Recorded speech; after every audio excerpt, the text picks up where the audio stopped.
Okay. Hi. My name is Tim. I'm an electrical engineering senior here at University of Illinois. I got introduced to photography in a very young age by my parents. Both of my parents are very into photography, especially scenery or landscape photography. So I got introduced into that at a very young age. I think even in junior high, I have a Canon AE1 film camera. I took a lot of pictures inside the school and also outside, a lot of places with scenery, and actually developed a film myself. So I'm very interested in photography, especially in landscape and scenery. But after high school, when I moved to here in Illinois, I realized there's not a lot of park, so it's not very good for me to do that. There's not a lot of place to shoot landscape or just scenery in general outside the school, and school is a boring place to do that because you're here every day and you walk around, and after a month or two you get really bored of it. So after my after my freshman year, I got really bored. I don't know what to shoot, and then in sophomore year, at the beginning of sophomore year, there's a coincidence on the internet. I find there's this thing called astrophotography, which is basically you shoot pictures of the stars and the night sky. I got really interested into that because there's really not the things I want to shoot, but I'm really passionate about photography. And then I decided I'd just go out on the same day at night, and I took my small Sony NX5. It's a cheap camera that I bought with me, and I tried to take a picture of the stars. So that's the result. Show the result, and as you can see, it's not very good.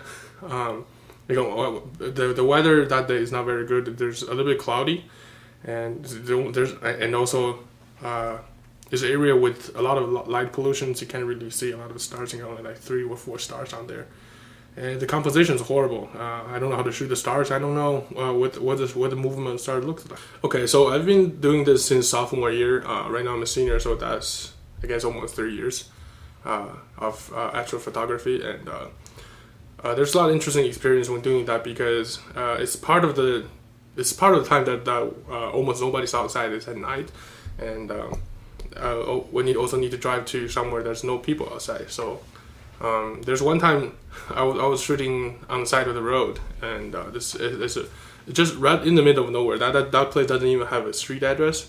So I was shooting at this place, and I set up my camera because it's a long time. So I set up my camera for time lapse, and then I just went back to my car, and then I fell asleep. And in the middle of the night, there's like just police car just came in with the siren and everything, and just wake me up. So like, what are you doing? Why are you here?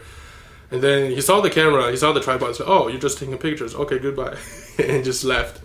So that was kind of interesting. And also, there's times that I went to this nature preserve where there's a lot of animals there, and I was taking my picture, and this deer just came and just knocked the camera over. So when I woke up, I see the picture of this deer just in front of the camera. So that's also kind of interesting. Also been to places like freezing in the winter because actually in winter the moisture is low, so you can see the night sky much clearer. But right after snow, it's like everything's covered with snow and everything's white, so it's very cold. And I drive into this driveway again in the middle of nowhere, but I drove into this driveway and then realized that actually the snow is so deep, my car is like completely lifted off the floor. It took me almost 3 hours to get back from there because like the wheel just not spinning, just not working out, and just pushing my car with myself while the car is not running and things like that. Okay, so this is my first photo shoot about astrophotography. What I did is actually I took I think more than 1,000 pictures, and the way I took it is I took a picture every 30 seconds for 30 seconds long, so you have a consecutive I think it's more than 2 hours footage. So but every picture, I don't know if you can see this on the screen. There's not a lot of star capturing. So there's a big one here, the other one here, some around here.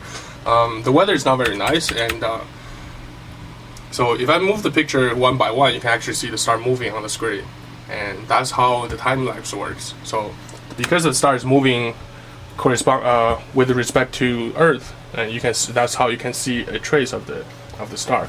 So I pulled a picture here with this software, and if I stack all those pictures together, you can see the star will become a trace, and then you can see the clouds coming in because the weather that day is not very well, and more clouds coming in, and that picture is pretty much ruined by that point.